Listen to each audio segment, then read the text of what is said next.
You seem to be suggesting that, or you're hoping that A, Europe will offer reforms, and B, that the British people will accept those reforms and then decide they don't want to Brexit.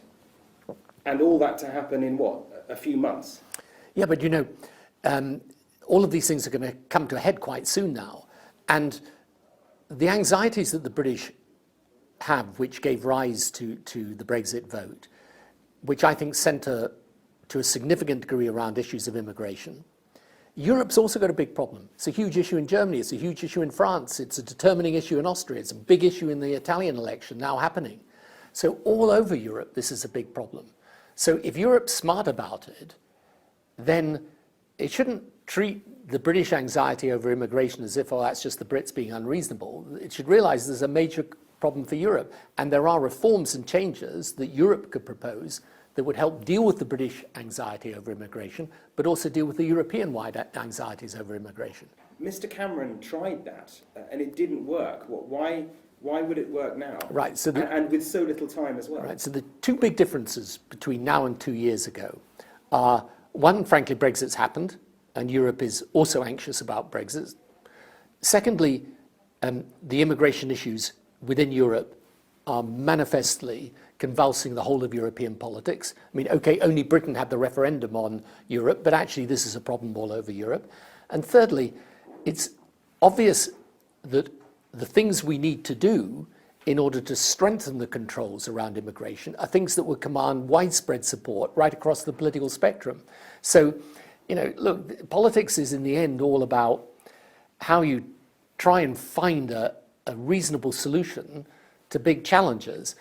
And in my view, we either are going to go down the path of what will increasingly be a very hard Brexit, which is going to damage Britain and damage Europe, or we find a different way forward. What I honestly believe is the worst of all worlds is we kind of do a half in, half out, where we're abiding by some of the European rules but not by others, where we have a mix of the European Court of Justice and some other body, where we're neither one thing nor the other. I honestly think in those circumstances the British people will say, look, let's decide this. We either go for this deal the government's got, or we decide to stay. You seem frustrated. You don't seem G'd up as though this is possible in a way that perhaps you did a few months ago.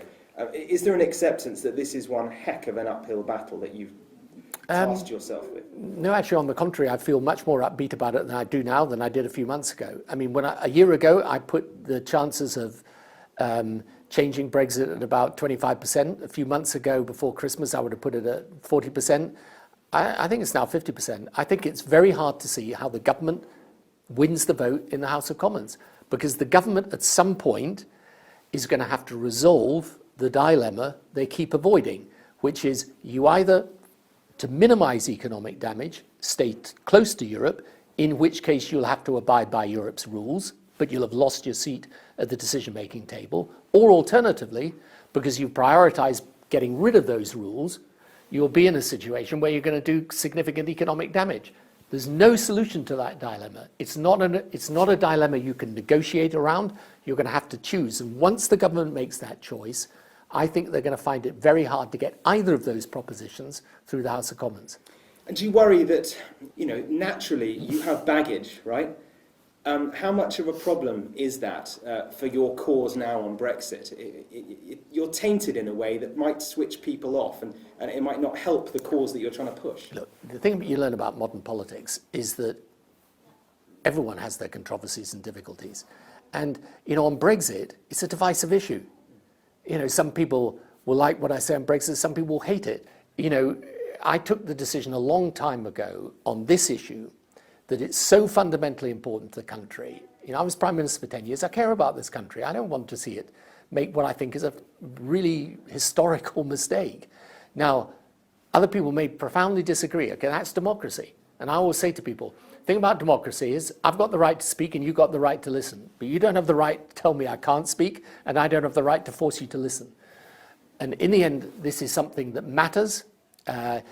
People may be bored to hell about it, but I'm afraid it matters so much to the future of this country that we've got to face up to the consequences of it and decide we're either going to break with Europe in which case we're going to then have to form a new future for the country, or alternatively, to decide we're going to stay. We will make America great again.